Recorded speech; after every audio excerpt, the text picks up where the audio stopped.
नमस्कार मंडळी, आज आपण करणार आहोत दुधी भोपळ्याचे पराठे। बऱ्याचदा काय होतं, लहान मुलांना भोपळा अजिबात आवडत नाही, भाजीसुद्धा खायला मागत नाही किंवा कुठल्याही पद्धतीने त्यांना भाजी करून दिली तरीसुद्धा त्यांना ती खायची नसते। तर आज आपण एकदम साध्या आणि सोप्या पद्धतीने खमंग असे दुधी भोपळ्याचे पराठे करणार आहोत। हे भोपळ्याचे पराठे 2 ते 3 दिवस आरामात टिकतात आणि खायला खूप टेस्टी लागतात। तर त्यासाठी मी इथे एक दुधी भोपळा घेतला होता, तो कट करून घेतला, त्याचं पुढचं मागचं देठ काढून घेतलं, त्याची साल काढून घ्यायची।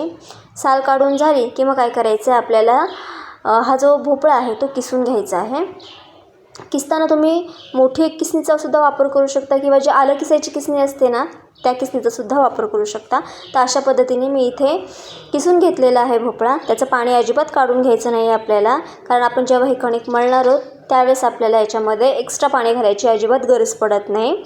दुधी भोपळ्याला जे पाणी असतं त्या पाण्यामध्ये आरामात आपले हे कणिक जे आहे ते मळलं जातं। तर आता इथे मी हिरवी बारीक चिरलेली मिरची आणि किसलेलं आलं घेतलेलं आहे, ते घालून घ्यायचं आहे। त्यानंतर यामध्ये घालायचा आहे अर्धा चमचा ओवा। ओवाने खूप छान लागतो हा पराठा।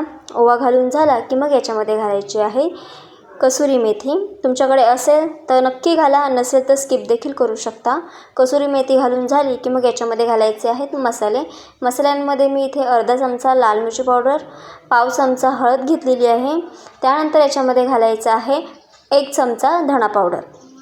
आता यामध्ये चवीनुसार मीठ घालायचं, बारीक चिरलेली भरपूर सारी कोथिंबीर घालून घ्यायची आणि हे सगळं मिश्रण आहे जे आपल्याला एकजीव करून घ्यायचं आहे।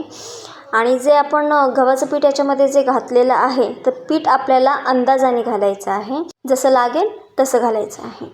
आता मला हे मिश्रण थोडं ओलसर वाटत होतं, त्यामुळे मी अजून 1 कप गव्हाचं पीठ घेतलं। तेवढं अख्खं पीठ मी याच्यामध्ये घातलेलं आहे, साधारण मी 2.5 कप पीठ याच्यामध्ये घातलेलं आहे। तर अशा पद्धतीने आता हा गोळा तयार झालेला आहे।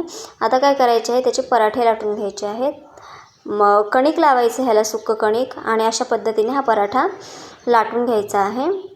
खूप छान लागतात, तुम्ही टिफिनला सुद्धा देऊ शकता मुलांना, सॉससोबत चटणीसोबत भन्नाट लागतात। लाटून झालेला आहे। आता इकडे मी लोखंडाचा तवा गरम करून घेतला, त्याला सगळीकडून तेल लावलं, हा पराठा त्याच्यावरती घातला आणि छान दोन्ही साईडने तेल लावून पराठा खमंग होईपर्यंत भाजून घेतलेला आहे। तर तुम्हीसुद्धा नक्की ट्राय करा। व्हिडिओ कसा वाटला हे मला कमेंटमध्ये सांगायला मात्र विसरू नका। थँक्यू।